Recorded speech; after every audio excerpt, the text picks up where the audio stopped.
welcome to this brand new series, the Mum+More Lockdown Series with me, Honey Vidmar. It's no secret. It's all over the news. It's all over social media. It's all over the world. We are on lockdown. It's a time of uncertainty. It's a time of stress. It's a time of, we don't know what's going to happen tomorrow. We don't know what's going to happen next week, next year. We don't know what's going to happen with our jobs, with our businesses, with our relationships, and with our children's schooling as well. But we are all dealing with it in our own ways. Some people are being really creative whilst they're on lockdown. They are creating TikTok videos, having fun. They are putting their feet up because they've been temporarily put out of work and they're loving it. For other people, it's a time of stress, of negativity, of dealing with various challenges. And for others, it could be a mixture of everything. And I wanted to launch this series simply because I wanted to highlight and address some of the issues that we may be faced with whilst we are on lockdown, and to also bring you some tips and advice to help you have a more positive experience with lockdown. And so when we come out of lockdown, we can look back and say, okay, we tried our best, we did everything we could do, we have no regrets, or we have very little regrets. And I wanted to kick off the series with an interview with Stephanie Chivers. Stephanie is an alcohol and addiction and drug expert, and she helps women overcome their challenges with alcohol and drugs, and she also helps people have a better relationship with alcohol, and she is amazing on what she does. I met Stephanie a few years ago and I used to be a member of her group as well, and she is so great at the way she handles the different issues to do with alcohol and drug addiction. So I wanted to kick off the series with that because one of the memes that I'm seeing over and over again is to do with alcohol, and they're funny. I get it, it's wine o'clock, or I realized on lockdown that I don't need to have fun to have alcohol, or you're seeing various funny videos. It's funny, I get it, and I don't want to be a complete party pooper. I do share it with friends and family, and some of them on my social media. But there's a more sinister side to alcohol, as we all know, because at the end of the day, as Stephanie will explain, alcohol is a drug, and I would rather not be drinking it at home in front of my son. I don't even drink alcohol anymore. I used to. It was a big part of my party days, but after having my child, I have a different relationship with alcohol. In fact, it doesn't really feel like it used to. I have to drink very little in order to feel a hangover the next day. And more importantly, when I'm stressed, I don't turn to alcohol to ease that stress. I like to let the stress run through me. I like to do other things like go for a run, or just lay star shape on my bed, or read a book, or just do nothing for a while. Whilst on lockdown, if I could wave a magic wand and get people to stop drinking completely, I really, really would, because alcohol, it's a depressant, and it can really make the situation 10 times worse. I'm going to leave it to Stephanie. I'm going to let Stephanie talk about it because she's much better at it than I am. If I had it my way, I would say just stop drinking completely. Stephanie does it differently. She does it in a more professional manner. I really hope that you enjoy the interview, and I hope that you are having an as positive time whilst on lockdown as you possibly can. And if you're not, please do turn to people for advice. People like Stephanie are out there to help you with various issues and topics and challenges that you are dealing with. So if you are someone who's having a stressful time with alcohol, please do speak to Stephanie. She is amazing. I hope you enjoyed the interview, and I will see you on another interview very, very soon. So welcome to today's interview, Stephanie. I've known Stephanie now for 2-3 years, maybe 2-3 years, and I've been following Stephanie's work. She is absolutely incredible at what she does. And the reason I wanted to bring her on for an interview now, for both podcasts and for other platforms like IGTV and YouTube, where you'll probably be watching this, is because at the moment we are on lockdown internationally, and to some extent it's all fun and games, and on the other extent it's extremely serious of why we're doing this and what's going on around us, which I won't go into because I want to focus on what's happening inside the home. And one of the things that I'm seeing from mum Instagram accounts and young people Instagram accounts is, oh my god, lockdown, let's get the alcohol out. And each their own. This is not a video for me to bash anybody or to criticize anybody's decisions. That is not what Stephanie's about either, which she will explain in a moment. But it's just to educate people and to let you know that yes, we're on lockdown. Yes, you're working from home or not working at all. But double think about what you're doing in this time. And if alcohol is a part of that, then Stephanie is going to explain why we should rethink before we spend our time drinking at home. But before we get into the interview, welcome, Stephanie. Thank you so much for your time. Again, I've interviewed you before. You are amazing. Tell everybody what it is that you do. Oh, thanks, Hanny. It's so lovely. What a way to spend my Sunday with you introducing me like that. It's brilliant. Amazing. Can we do this every day? Oh my God, yes. So yeah, thanks. I am Stephanie and I teach people how to stop drinking and start living. So my whole thing is about changing your relationship with alcohol. So pretty much like you say, Hanny, it's about your quality of life. So I'm not the fun police. I don't preach abstinence. If somebody needs to be abstinent, I will say, you need to be abstinent or you need to take a break. Yeah. But most people want to reduce or just learn how to have an occasional drink. And I just want people to be educated with the facts and make an informed choice and have a nice quality of life, essentially. And we know that the less you drink, the better you're going to feel. And then obviously that impacts on all areas of your life. Definitely. From somebody who's experienced hangovers in the past, I can tell you how happy I am to wake up every single morning to not be suffering from a hangover, especially now that I have a small child. And one of the reasons I wanted to talk to you about this was because I'm seeing so many mums dealing with all the pressures of being a mum, all the pressures of dealing with this lockdown, all the pressures on us. And it's real. The pressure is real. Like the other day, I was so overwhelmed. I was like, I need to get out of the house. I need to go for a walk because it was just too much for me. But I went for a walk and there's loads of other things that I do before I even think about getting the alcohol out. And it's tough. I get that. But tell us a little bit, because you just said that you teach people to live better lives and healthier lives and happier lives. So what is the opposite of that when it comes to us dealing with everything by drinking alcohol? The stress of life, there's a few things. Yeah. And obviously I work with quite a few mums, young mums, children, different ages, and my kids are growing up now, but I was talking to someone the other day and he's got 2 little ones and 3 teenage girls who are like, oh my God, can you imagine? And I was listening to him. I know, it doesn't even bear thinking about, does it? And I was listening to him and I was like, God, yeah, if this was when Elliot was younger, that would be really difficult, because Elliot was, the moment he woke up, we had to be out and we had to be doing things. You know, we were down the skate park at 7 a.m. with a flask of tea. You know, he was bouncing off the walls and we had to go with it. He wasn't Tom was a stay at home, sit around, build Lego and Greek civilizations. You know, you could disappear into an imaginary world. He would have been fine with it. So it's very much about your own personality, isn't it? And also your children, probably your partner's personality as well, as how this is going to impact on you. And I hear quite a lot of, regardless of this, prior to this, I would hear mum sort of talk to me about, you know, just the stress of the day, really, you know, children and work and money and housework and stuff like that, and not feeling like they had enough time for themselves. And that actually what wine ends up, well, it's mostly wine, isn't it? I know not everybody drinks wine, but that tends to be the whole thing that's talked about in the mummy culture. It's like, that's your like treat and reward for the end of the day. So the danger is, what we're seeing at the moment is we're seeing that wine sales have gone up, alcohol sales have gone up, haven't they? They're about 20%, I think it is. Now, the bit about that is, are people just stockpiling because they're stockpiling other stuff?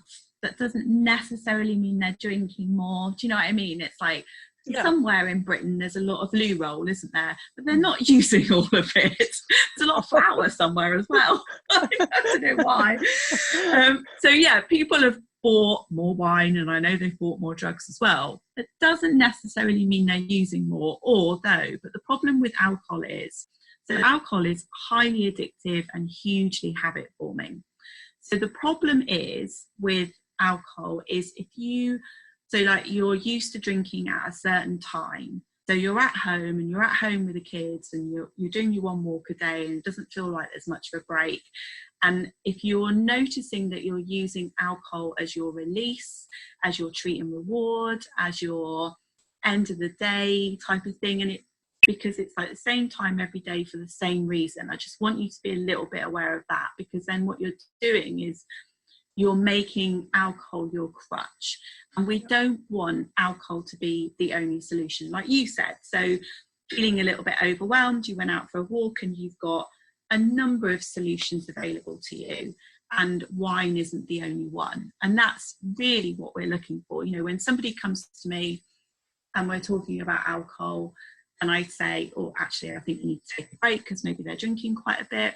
And then they'll say, oh God, but what am I going to do then if I feel stressed, or you're taking my crutch away? And I'm like, right, okay, so we just need to learn other coping strategies.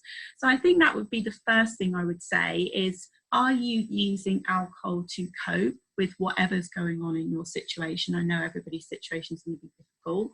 And is that your only coping mechanism?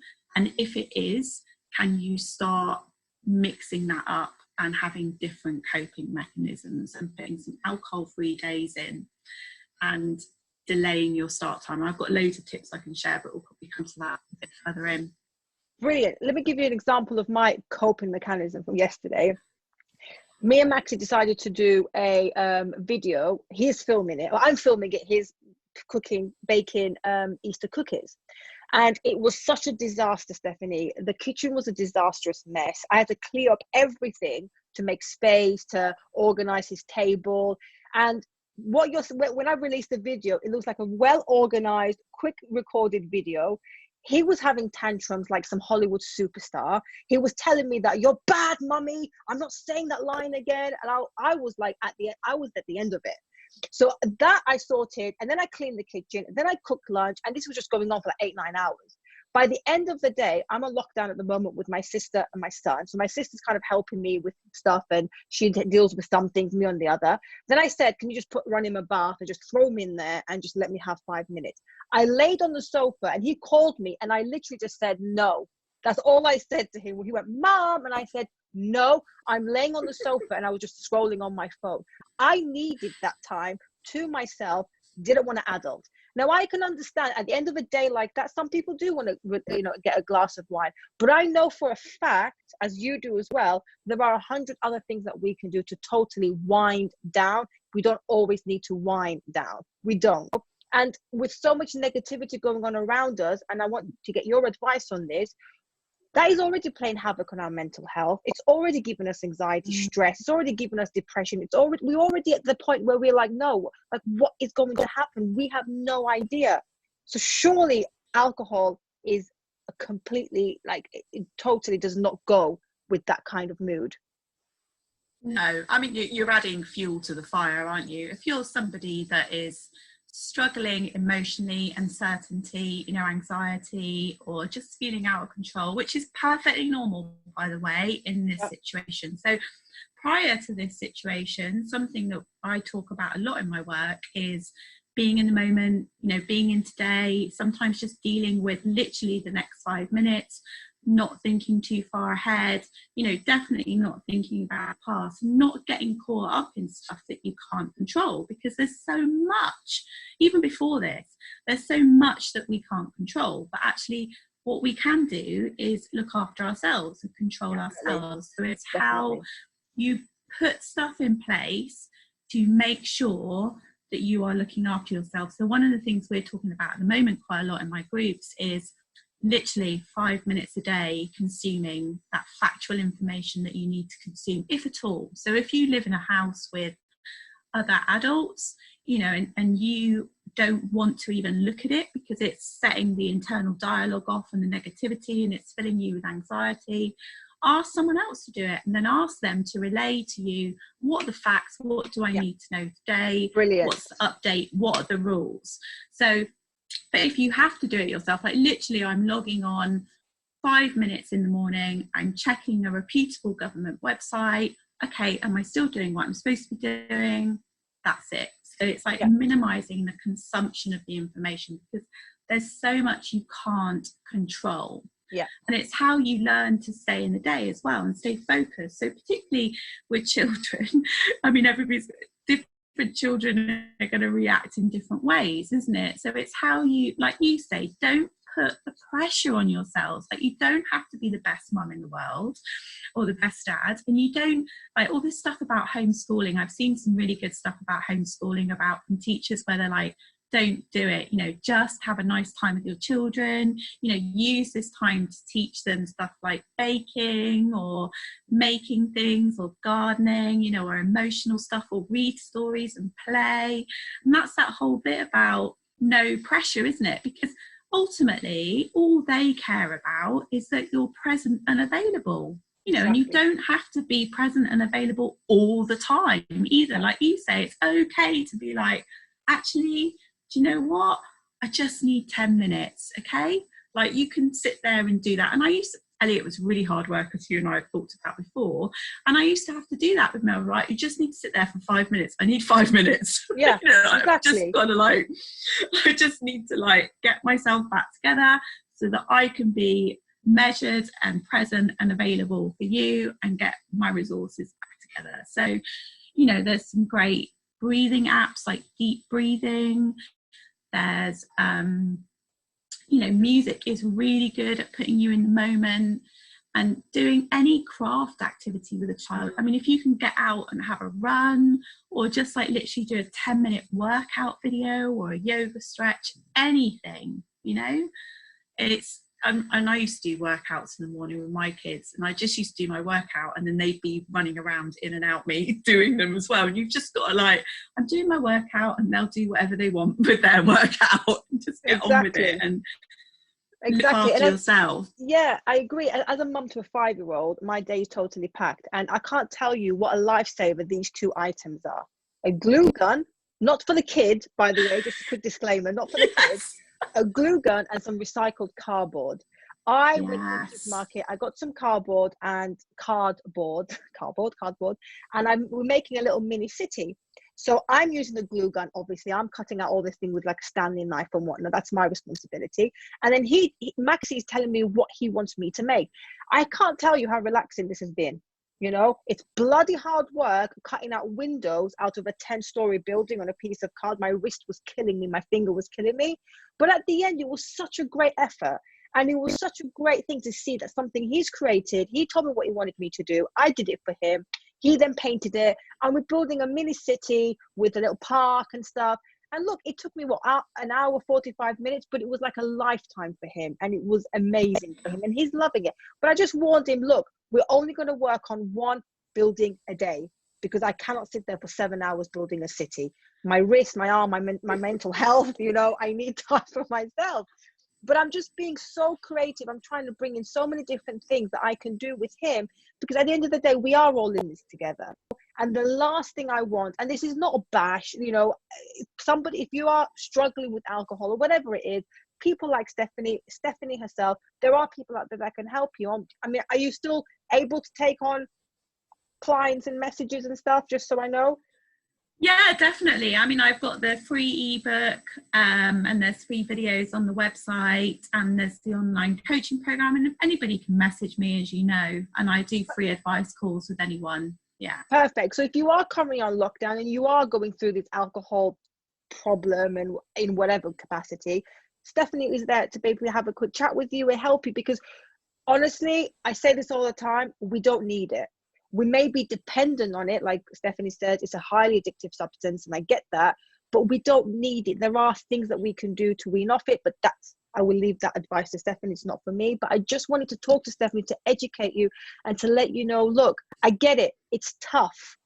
This is not easy. When did we ever practice for a lockdown? And being a mum to a newborn doesn't count, because when I gave birth, technically I was on lockdown because I gave birth. I'm at home. I can't go out. But I went out every single day. I dressed Maxie, changed his nappy and whatnot, and I left the house and I went for a walk. I went to department stores. I was in my friends' offices. I was out because just being at home it gave me anxiety. Not anxiety, but it just made me feel like, oh no, I need to get out. I can't breathe. I need to get out. So I did, but now we can't do that, and I get that. But we shouldn't turn to alcohol. There's 1,000 other things that we can do. Let's talk about the repercussions of alcohol. So what are they? I know we know, but really a hangover is not the end of it, is it really?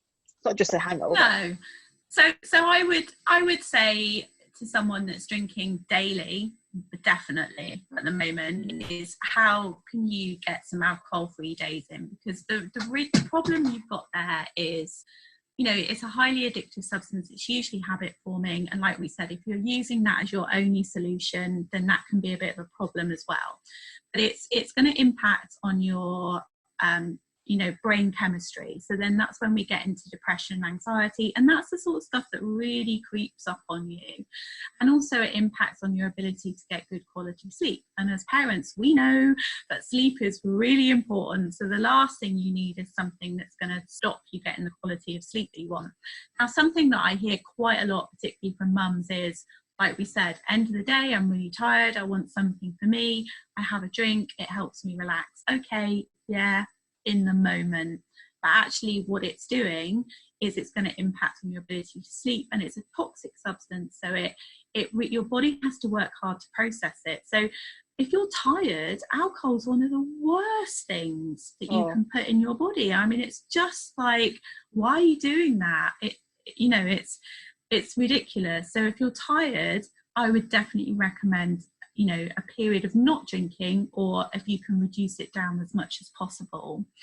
But then, I mean, if you've drunk regularly for a period of time, then we're getting into the stuff around physical health, and it's a how long is a piece of string question. So two of the things that we can say are, if you want to be healthy, the less you drink, the better. Yeah. And if optimum health is important to you, then no alcohol. And I know that's a stretch for some people, but that's just a really easy way of explaining it, really. So if you want to be physically and emotionally healthy, then the less alcohol, the better, really. Definitely, 100%. The other day I received some good news, and I don't really drink, but I went to the supermarket and I bought a beer to share with my sister, because we were both, let's have a beer. I was like sick from it, I literally had a few sips. I was like, what the hell am I doing? This is disgusting. And I just poured it down the sink. And I thought, why did I do that? Because it just wasn't feeling good for me. And look, my relationship with alcohol is different to every single person's relationship with alcohol. Yeah. It's different to your relationship. It's different to mine. So we're all different. But like Stephanie was saying, if you want health, if you want physical health, mental health, you do need to address this, how much you're drinking, why you're drinking, and when. When you drink when you're tired, I can't imagine doing that, because I'm tired. I just want to go to bed. And then you drink on top of your tiredness, your sleep is completely disrupted. The next day, you're even more tired. And then the anxiety creeps in from drinking as well. And I don't know. In a nutshell, what's your general advice now for lockdown? Let's just focus on lockdown, because we're all going through this very difficult time. We can talk about later. But now, during lockdown, what is your ultimate advice when it comes to alcohol and dealing with everything we're dealing with right now? Okay, so just do the alcohol stuff, and then we'll do the sort of looking after yourself bit. So if you're somebody that drinks and you are drinking through this period, no matter how much, really, I would say to you, make sure you're having some alcohol-free days. So my preference would be that people alternate, so you have a drinking day, alcohol-free, drinking day, alcohol-free day. Now, if you're drinking a lot on your drinking day, then obviously I want you to drink a little bit less. So, anything, 14 units a week is the government recommended guidelines, but that is just all it is, really, and that's a bottle and a half of wine in a week. And I'm fully aware a lot of people drink a lot more than that, and aren't really, they don't really pay attention to it. So if you can have as many alcohol-free days as possible, and maybe start seeing alcohol as like a luxury item, as something that you would do occasionally. So when I do my coaching days, alcohol is a drug, and I talk about it in the context of drugs, and I talk about the other drugs as well, and people are horrified. I'm like, well, you've all been taking a drug, and you've been taking a really harmful drug, but they don't see themselves as drug users, and if I said to most mums, would you take drugs, at home with your children, they'd be like, oh God, no. I thought, well, you do, you're drinking wine every night. You know what I mean? It's that sort of, so I try and get people to flip it, and see it exactly what it is. Really important that people educate themselves about alcohol. Happy to signpost people with that. In fact, Professor David Nutt's book, Drink, although it's a bit heavy and very geeky, mine's a lot simpler, sort of opposite ends of the spectrum, but any factual information about alcohol, just so you know what you're putting in your body.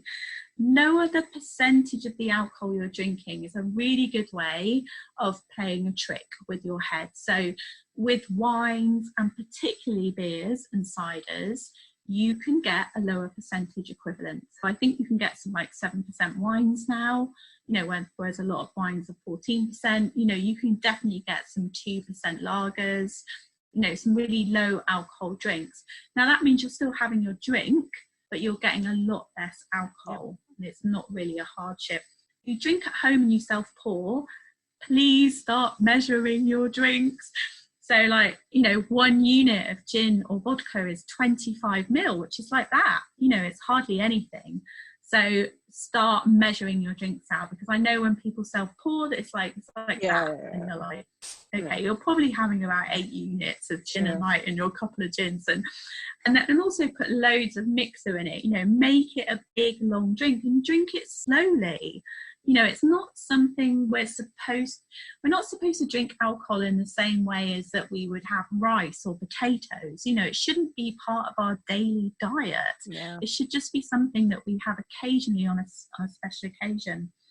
And also, if you have found that you do have this like wine o'clock thing, I always say to people, if you can delay your start time, great. But actually, if you have a soft drink at that time, then what you're doing is you're starting to change the habit. And I literally haven't met anybody that hasn't worked for. The amount of people I've worked with that just want to reduce, and in their first session, I get them to do that. I'm like, just trust me, just do this.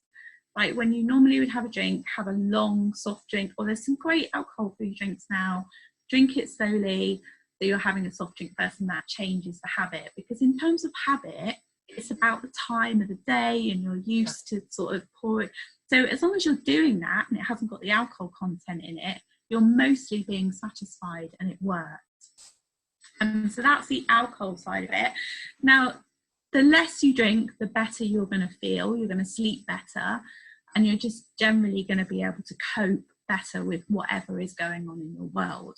So when somebody comes to me and they're struggling just with life generally, with stress, with anxiety, you know, with overwhelm, the first thing I'm going to get them to do is to reduce their drinking, because that's the quick win. You know, like people don't realise how much alcohol impacts on them. So if somebody comes to me for one-to-one and they're really struggling and they're drinking, I'm like, okay, we need to get you off the booze. And then mostly people are going to feel better. But it's the really simple stuff like structure and routine, doing some exercise, making sure you're sleeping at night, that you're eating through healthy meals, that you're not putting pressure on yourself, that you're connecting with people in some way, you know, and you're not getting caught up in being the perfect parent, because your children can play on their own. You know, they can sit and colour on their own. They can sit and watch a film. You know, it's okay. It's like, you don't have to entertain them all day. In fact, it's really important that they learn how to entertain themselves and self-soothe. So don't get caught up in all this. I had a few women say to me last week, because there's so much on social media, which is amazing, of like all these online things for children, which is great, but for some women they're like getting caught up in, oh, we've got to do all of this, isn't it amazing? And that's creating overwhelm as well. And it's like, no. Exactly, this whole timetable thing. It's nice to have a structure. I definitely agree with having a structure, but you don't have to fill in playtime with specific activities. Or today we're going to do mental, you know, what's it called, sensory activity. That just, you know, my biggest expense at the moment, apart from food, of course, as my only expense because I can't go anywhere, is food and Prime Video film downloads on, and you know, Prime. And I bought the Disney app for 50 quid. Hello, the best thing ever. What a time to release it. Prime Video, renting for like $3.99, but I buy the kids' videos because I know he's going to watch it again and again. And he's so happy with a pen in his hand, some paper, and a movie. Of course, I do, you know, mix it up a little bit because I don't want him to continue on his own, but I don't have to continuously be with him either. And you're right, they do. It's a massive benefit teaching them to be on their own. It's a massive benefit for me to have some alone time, for me to lay on the sofa and scroll and stalk people on Instagram and whatnot. It's okay, you know. I've still managed to maintain a lot of my normal activities because I have to for my sanity. I still go out and run every day by myself. I still cook and eat healthy things. I still drink copious amounts of water. I still sleep 8 hours a night. Just because I'm on lockdown, I'm still human and I still need to look after myself because I want to come out of this stronger than ever. I don't want to come out of this thinking, oh my God, I have so many regrets and stuff. I don't want that. And why I wanted to bring you on is because if I had to advise somebody with alcohol, it would be stop drinking, just put it away. But you can't do that. That's why I wanted you to come on, because you have the facts, the information, the experience to deal with people drinking in a much better way than I ever will. That's why I wanted to talk to you. And everything you're saying, that you're right. Would I book someone, not book, I don't know what the word is, call someone and say, can you bring me some cocaine? I wouldn't. Just like I wouldn't drink alcohol. And that's the education I'm talking about. I wouldn't do coke in front of my son, definitely not. And I don't like drinking so much in front of him either. I just think there's a limit to all this, and that's where you know that limit. That's what you're about. I suppose the biggest thing for me is for a lot of women, it's about their mental health. Yeah. And actually, one of the best things you can do for your mental health is significantly reduce, if you can, take a break from your drinking. Honest to God, 9 times out of 10, most women feel better. It might take you a couple of weeks to feel better, maybe even a month, but it's rare that somebody comes back to me and says, oh, I'm really struggling with this. But even then it's like, okay, well, we can do the work on that because you're not drinking now. That's a lot easier for us to figure it out. So, amazing. Amazing. And I didn't ask you this, but we know what you do today, but how did you get into this? What's your story? So I don't drink at all at the moment. So I can't remember the last time I had a drink, probably 3 years ago.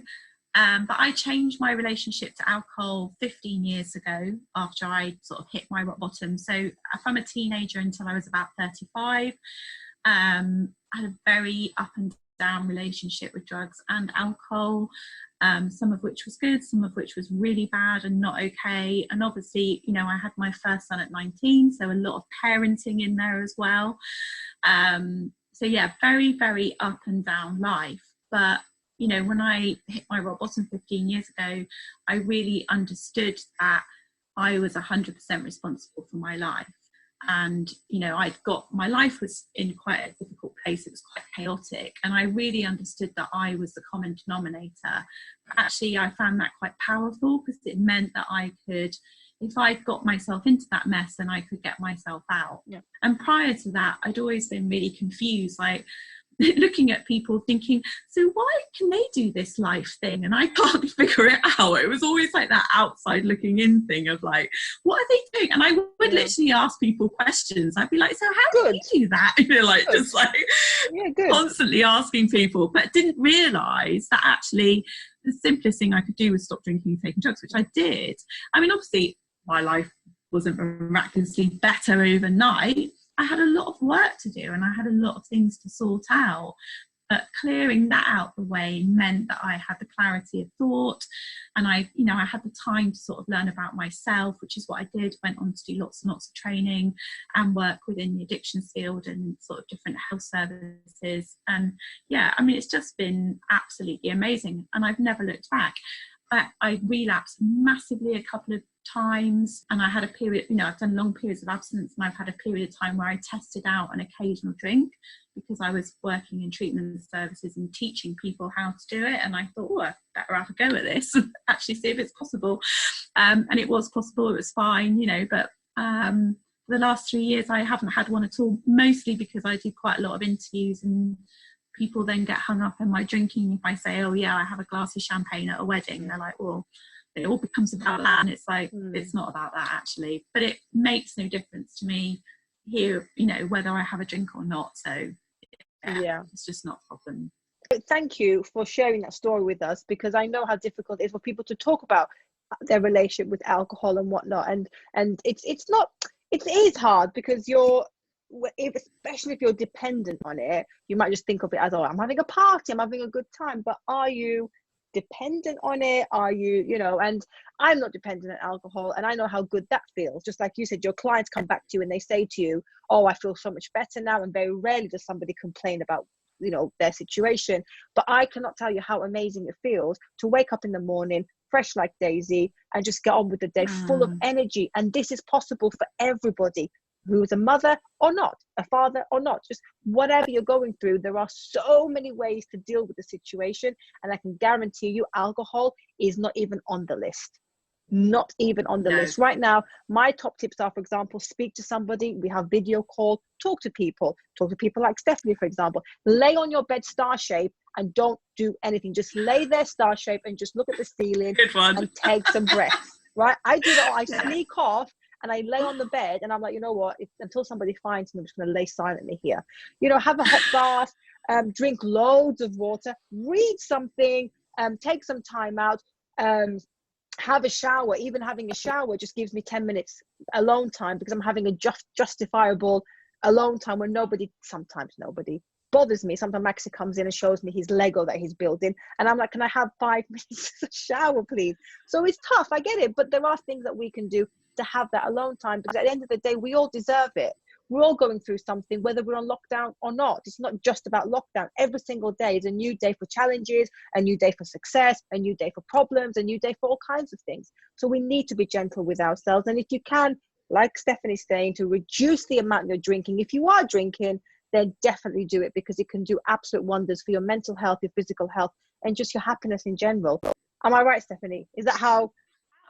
Oh my God, absolutely. And the one thing, I mean, when I'm out and about, people ask me what I do for a job and I tell them. So I obviously meet lots of different people, and not everybody has an alcohol problem that I talk to. Yeah. And when people, sometimes I get asked, do you think I should stop drinking? And I say, well, tell me how much you're drinking. And it's always like, well, what have you got to lose? You know, if you haven't done 7 days without alcohol, you can't remember the last time you did 7 days, do it and see how you feel. You literally have got nothing to lose. You know, worst case scenario, you save some money. You'll definitely lose some pounds because it's empty calories. You know, that's the 2 things I can guarantee you. But chances are you're going to feel better as well emotionally, and you're going to sleep better. And there will be some other benefits too, because people always come back to me with a massive long list. So yeah. I mean, if just do 7 days and see how you feel. And these are facts. This is not something that, you know, these are absolute facts. When I drink, I am completely tired the next day. When I'm drinking, I get anxiety 2-3 hours later. Anxiety starts to build up inside me. I have anxiety the next day. Next day I'm tired to go work out. Even if I do work out, I feel like I've done nothing. These are all facts. So Stephanie, it has been, and again, an absolute pleasure talking to you. It always is. And how you describe alcohol and how you deal with it is in a really gentle manner, because at the end of the day, we're not bashing anyone. Well, I'm not, especially, and you're definitely not.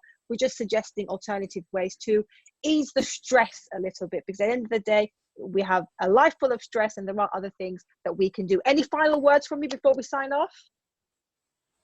I would say, well, just that. If you haven't done 7 days without alcohol, I challenge you to do it. And if you get stuck, give me a shout. That's what I would say. Wherever you're watching or listening to this, I will be tagging Stephanie on the video or the podcast. Get in touch with her, sign up. You have a newsletter as well. She has Facebook groups. Contact Stephanie. And, you know, if you want to have a better relationship with alcohol or you have any questions, Stephanie is your girl. Stephanie, thank you so much. I really do hope lockdown is treating you as well as it's hopefully treating everybody. And thank you a million times again for joining me for today's interview to share your wisdom. Thank you so much. Always a pleasure. Thank you to everyone watching as well. And check out the notes. And hopefully I'll see you very, very soon on another recording with somebody as amazing as Stephanie. Take care. Bye. Thank you. Bye.